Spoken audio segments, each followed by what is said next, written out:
Hey everyone, welcome to GTA Online Hot Takes, the show where we look at your hottest takes and then find out if I agree or disagree. Let's get right into it. KDJ and Sasanta are not annoying. That's something that I'm sure plenty of people will be triggered by, which, should be fun. I don't know. Personally, I don't really find them super annoying. It does get a little dreary to just have to listen to the same type of dialogue over and over and over again. They're definitely one of the better characters in the game. That is, true. I personally just kind of, ignored them and just focus on the game itself and don't really hear their voices all that much anymore, but yeah, it's definitely one of the reasons why a lot of people, I guess including myself, don't really tend to just go back to the tuner contracts because of the fact that those two are just yapping in your ear and having, they're basically making a live phone porno in your ears, which is, it's not really something people probably want to deal with. The reason most GTA long-timers still continue playing to this day is because they have a video game addiction, and there's no other titles that scratch the same itch. I wouldn't say that they're all addicted to games, but I would be inclined to agree with the fact that GTA Online basically has no competitors. It's the only game like it out there, and yeah, good luck trying to find anything that is like GTA Online with the amount of things you can do it, the different things you can do in it. And that's kind of also a problem in itself because Rockstar's just like, yes, we have no competition whatsoever. This is great. I love this. GTA 6 will never be as good as GTA 5 was. Oh god. Okay, there's a few things I want to unravel here. In terms of story, I think the GTA 5 wasn't as good as GTA 4. I think the focus on the three main characters kind of like hindered what made the GTA story as a whole always great, which generally speaking really was like all the side characters, right? Like little Jacob, Roman, the whole 9 yards. To give some GTA 4 examples here, I mean, I could go on for days.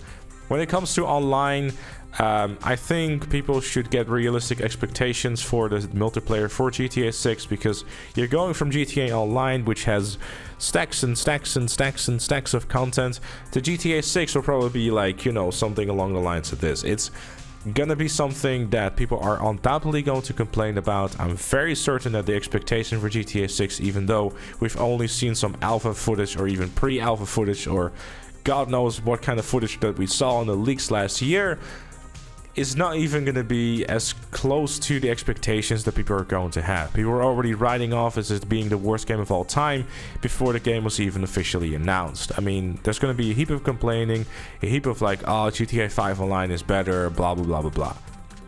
It's going to happen.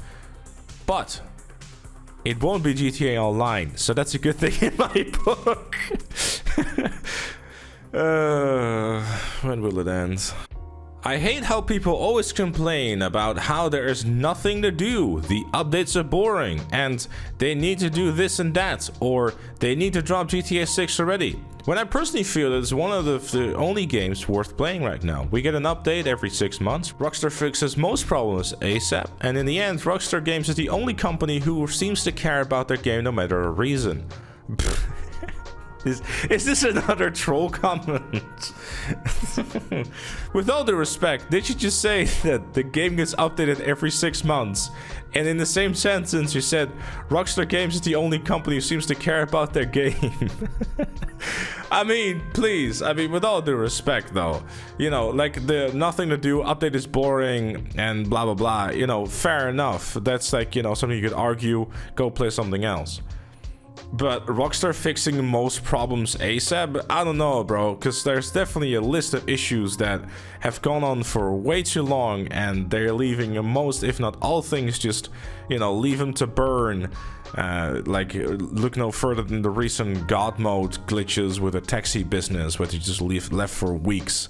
I could go on and on and on. If they really cared about their game, they wouldn't give a lackluster update after 6 months of waiting and then, saying, hey guys, it's like a big quality of life update. I mean, giving a quality of life update in 2022 like nearly 9 years after the release of your game, with stuff that should have been in the game since basically the first year or two, doesn't exactly scream we care about our game.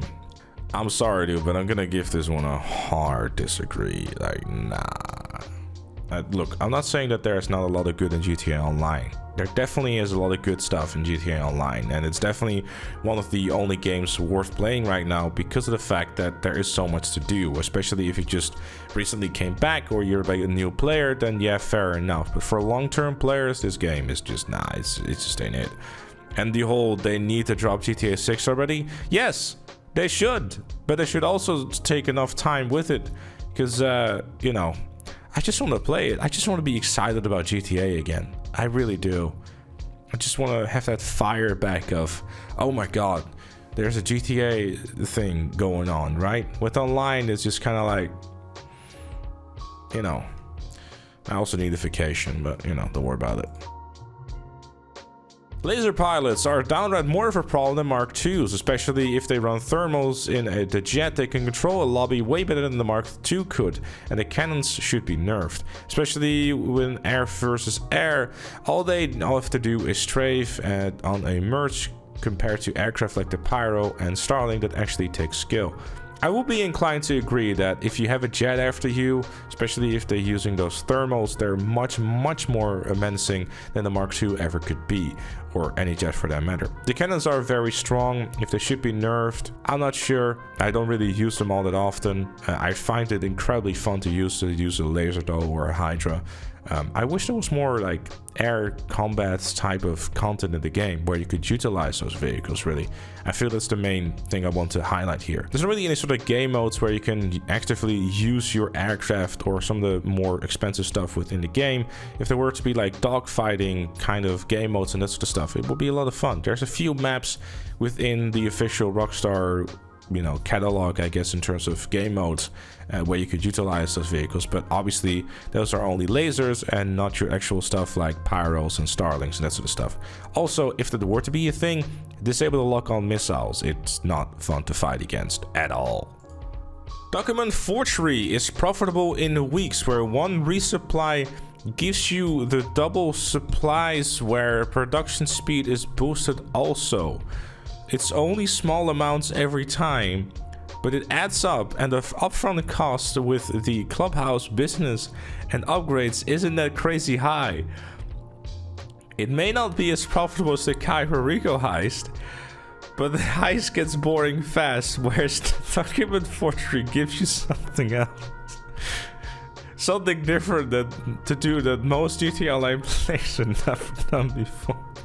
Because YouTubers always tell someone that it's bad and no one should.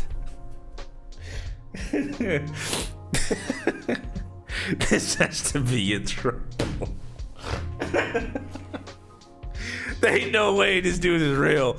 I mean, he's a real racer, but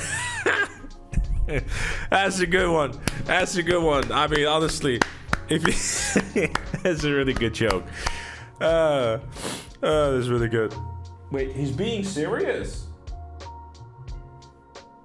I mean, if you're being serious, I would like to point out the fact that, yeah, it becomes good if you give it double supplies and double production speed and also double money. It's a good one, dude. I mean, it's really good. Well done. Well done. Keep up the good work. But that was it for this Hot Takes episode. If you enjoyed it, make sure to leave it a like, subscribe for more, and if you really like what you see on the channel, become a member like Chloe and GTA Plus. Thank you again for watching, and I'll see you all later.